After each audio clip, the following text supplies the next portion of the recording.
ఇంకో తప్పు కూడా నేను చెప్తాను సార్. మీకు ఆల్రెడీ ఒక సామెత తెలిసే ఉంటుంది చైనాలో, చేపలు ఇవ్వడం కాదు చేపలు పట్టడం నేర్పించాలని. మీరు ఎంతసేపు ఉచిత పథకాలు ఇస్తున్నాం అని అంటున్నారే తప్ప అసలు వాళ్ళు ఎలా బతకాలి, వాళ్ళకి ఎలా ఉపాధి కల్పించాలో దాని మీద ఎప్పుడైనా దృష్టి పెట్టారో మీ ప్రభుత్వం? లో ఇప్పుడు మేము నేతన్నకి 24,000 ఇచ్చాం, తిని కూర్చోవాలని ఇవ్వాల.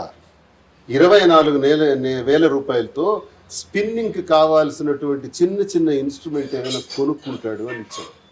ఒక బిడ్డకి 15,000 అమ్మఒడి ఇచ్చాం. ఎందుకో తెలుసా? తిని కూర్చోటానికి కాదు.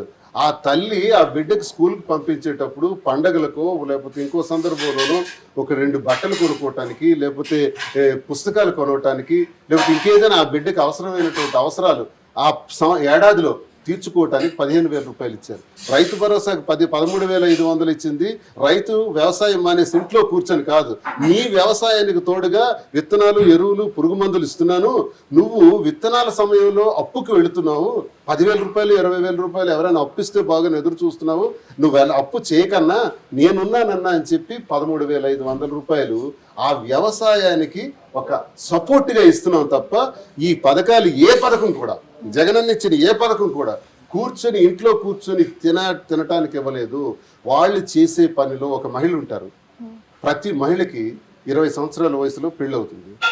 ఆమెకి భర్త అప్పుడు ఎంత వయసు ఉంటుంది? 25 సంవత్సరాలు ఉంటాడు. అదే మహిళకి 45 సంవత్సరాలు వచ్చింది అనుకోండి, ఆ భర్తకి 50 సంవత్సరాలు, 50 సంవత్సరాలు, 60 సంవత్సరాలు వస్తుంది. ఆ 60 సంవత్సరాలు వచ్చిన వయసుకి భర్తకి శక్తి తగ్గుతుంది, పని చేయలేకుండా పోతున్నాడు, పొలంకి వెళ్ళలేకపోతున్నాడు, అనారోగ్యం పాలయ్యాడు.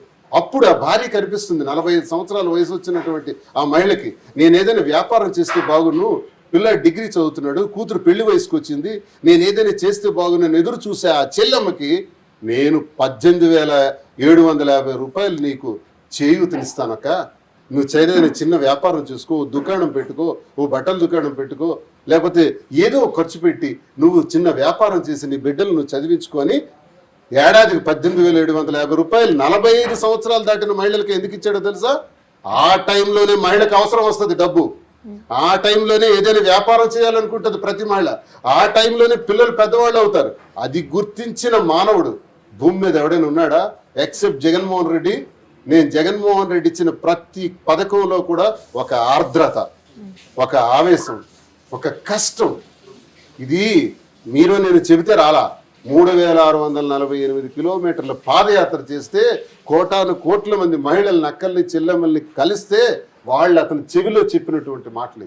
ఆ కష్టాలే నవరత్నాలు, ఆ కష్టాలే పథకాలు, అంతేగాని కూర్చొని తిండి పెట్టడానికి అది. ఇప్పుడు నేను చెప్తున్నా, పాయింట్కి వస్తున్నా. చెప్పండి. మోసం చేయడానికి, ప్రజలను మోసం ఎందుకు జగన్మోహన్ రెడ్డి గారు ఓడిపోయారు? ఒకటి, పార్టీ కేడర్కి దూరమైనాం. నెంబర్ 1 మేమే యాక్సెప్ట్ చేస్తున్నాం. నెంబర్ 2, తెలుగుదేశం పార్టీ లేనిపోని వాగ్దానాలు ఇచ్చింది. ఎలా ఇచ్చారు? మేము బిడ్డకి 15,000 ఇస్తున్నాం. ఒక తల్లికి 2-3 బిడ్డలు ఉన్నా ఒక బిడ్డకి ఇచ్చాం అమ్మవాడు. వాళ్ళు ఏం చెప్పారు? నీకు 15, నీకు 15, నీకు 15, నీకు 15, నీకు 10 అన్నా, నువ్వు వచ్చావా నీకు 15. ఇలా చెప్పి చదువుతున్న ప్రతి బిడ్డకు కూడా, స్కూల్కి వెళ్ళిన ప్రతి బిడ్డకు కూడా ఇస్తామని అబద్ధం ఆడారు. మీరేమనుకుంటారు? మీ ఇంట్లోనే 2 తమ్ముళ్ళు ఉంటే ఒక తమ్ముడికి ఇచ్చాడు జగన్, చంద్రబాబు నాయుడు వస్తే 2 తమ్ముళ్ళకి ఇస్తాడని మీరు ఆశపడతారా లేదా? ఎస్, అదే ఓట్ బ్యాంక్ కింద కన్వర్ట్ అయింది.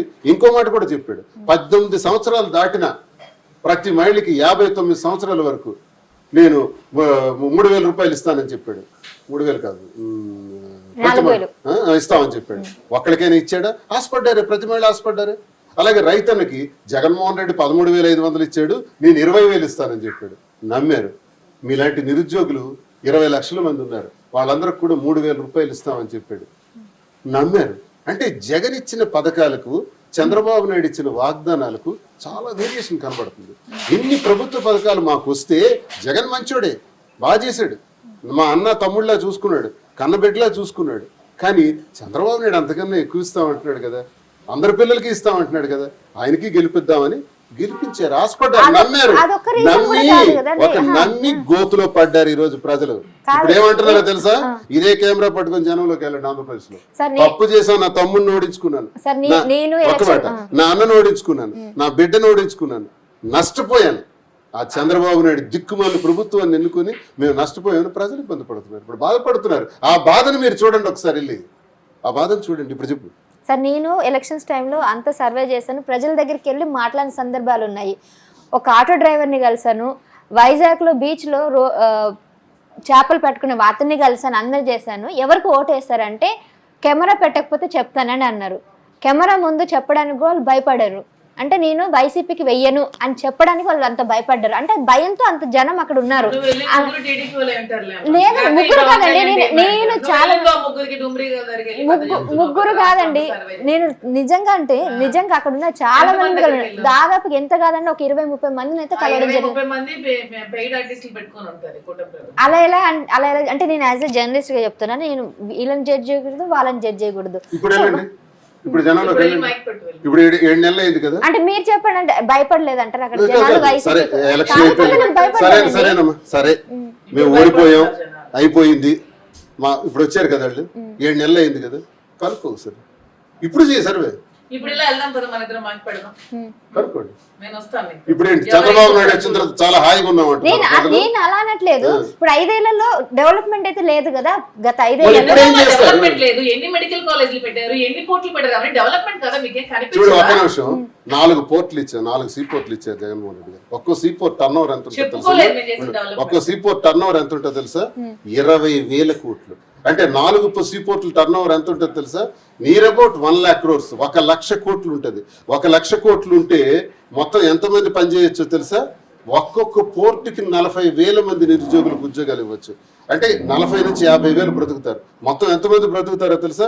కనీసం 2 లక్షల మందికి పైచిలకు నిరుద్యోగులకు ఉద్యోగాలు కల్పించవచ్చు 4 సీ పోర్టుల ద్వారా. స్వాతంత్రం వచ్చి ఆంధ్రప్రదేశ్లో ఉన్న 6 సీ పోర్టులు, జగనన్న వచ్చి 5 ఏళ్లలో 2.5 ఏళ్ళు కరోనాతో పోతే మిగతా 2.5 ఏళ్ళు 4 సీ పోర్టులు. చరిత్ర ఇది. అంతేకాదు 8 ఫిషింగ్ హార్బర్లు. 8 ఫిషింగ్ హార్బర్లు పెడితే ఎంతమందికి ఉద్యోగాలు వస్తాయి, ఎంతమంది మత్స్యకారుల జీవితాలు బాగుపడతాయి తెలిసిన? 2. స్వాతంత్రం వచ్చి 75 ఏళ్ళలో మనకున్న మెడికల్ కాలేజీలు 11, దిక్కుమాల సంఖ్య 11. కానీ జగన్మోహన్ రెడ్డి వచ్చిన తర్వాత 17 మెడికల్ కాలేజీలు తీసుకొచ్చి 5 మెడికల్ కాలేజీలు ఓపెన్ చేసేసి జాతికి అంకితం చేశాడు 2.5 ఏళ్లలో. ఇది అభివృద్ధి కాదా? ఇవన్నీ మేలు కావా? వీళ్ళు వచ్చారు, చంద్రబాబు నాయుడు వచ్చి ఏం చెప్తున్నాడు? ఈ ఫిషింగ్ హార్బర్లు ఏవైతే ఇచ్చారో, ఈ పోర్టులు ఏవైతే ఇచ్చారో ప్రైవేటైజేషన్ చేస్తామంటున్నాడు. ప్రైవేటైజేషన్ చేయడానికే మేము పోర్టులు ఇచ్చింది, ప్రైవేటీకరణ చేయడానికి తమాషా చేస్తున్నారు. ఎవరండి కూటమి ప్రభుత్వం? హిట్ టీవీ యాప్, ఇందులో short news, live news, entertainment shows, movies, digital magazines తో పాటు మీ జిల్లా వార్తలను కూడా ఫ్రీగా చూడొచ్చు. అంతేకాదు కేజీ నుంచి పీజీ వరకు విద్యార్థులకు స్కాలర్షిప్ కూడా అందిస్తున్నాం. ప్రతి వారం 10 మందికి లక్కీ డ్రా ద్వారా ఒక్కొక్కరికి 10,000 రూపాయలు అందిస్తున్నాం. ఇంకెందుకు ఆలస్యం, వెంటనే హిట్ టీవీ యాప్ ని డౌన్లోడ్ చేసుకుని ఫ్రీగా ఎంటర్టైన్మెంట్ పొందండి. Hit TV app. Hit TV app. Please download hit TV app. Hit TV app ని ఫ్రీగా డౌన్లోడ్ చేసుకుని ఎంజాయ్ చేయండి. మీకు నచ్చిన ఎంటర్టైన్మెంట్ కోసం హిట్ టీవీ యాప్ ని ఫ్రీగా డౌన్లోడ్ చేసుకుని ఎంజాయ్ చేయండి. హిట్ టీవీ యాప్ ని డౌన్లోడ్ చేసుకుని ఆస్వాదించండి, ఆశీర్వదించండి. ఇంతమంది సెలబ్రిటీలు హిట్ టీవీ యాప్ ని డౌన్లోడ్ చేసుకోండి అని చెప్తున్నారంటే ఎంత మంచి యాప్ ఆలోచించండి. అమెరికా అమెరికా అమెరికా అమెరికాలో చదవాలనుకునే వాళ్ళకి విశ్వసనీయమైన పేరు మన శౌర్య కన్సల్టెన్సీ. UK లో 1 year masters. UK లో 1 year masters. 2 years work permit up to 5 years visa. Contact Saurya Consultancy. Contact 89851 89851.